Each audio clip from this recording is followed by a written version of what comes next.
മൂസയുടെ സംഭവം വെച്ചാല് അനീഫ്ക്ക് ഡെയിലി വരും. ഞാനും ഉണ്ടാവും അവിടെ. എനിക്ക് ഷൂട്ടിംഗ് ഇല്ലെങ്കിൽ ഞാൻ അവിടെ ദിലീപ് ഡിസ്കഷൻ നടന്നു വെറുതെ വിളിച്ചെടുത്ത ഒരു കാര്യമില്ല.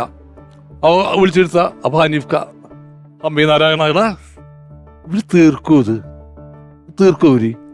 ഇന്ന് ഡേറ്റ് ശങ്കറിന്റെ ഡേറ്റ് ആണ്.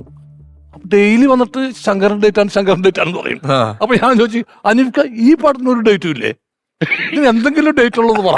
ഡെയിലി വന്നിട്ട് അനീഫ്ക്ക ഇങ്ങനെ എല്ലാ ദിവസവും ഈ പാവത്തിനുണ്ട്.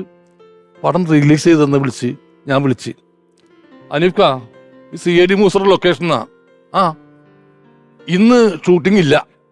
എന്താ വിളിക്കണ, ഇന്ന് പടം റിലീസ് ചെയ്യണം, അതിന്റെ പേരിൽ ഷൂട്ടിംഗ് ഇല്ല. അവിടെ കിടന്ന് തലകുത്തി ചിരിയായിരുന്നു പുള്ളി. അത് പുള്ളി തന്നെ എല്ലാവരോടും പറഞ്ഞു.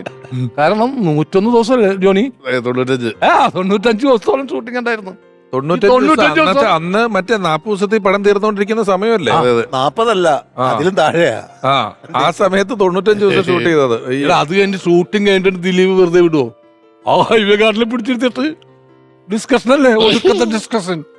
അതിന്റെ പേര് മാറ്റിയല്ല CID മൂസറ, ഗ്രാൻഡ് പ്രൊഡക്ഷൻ അതിന്റെ പേര്.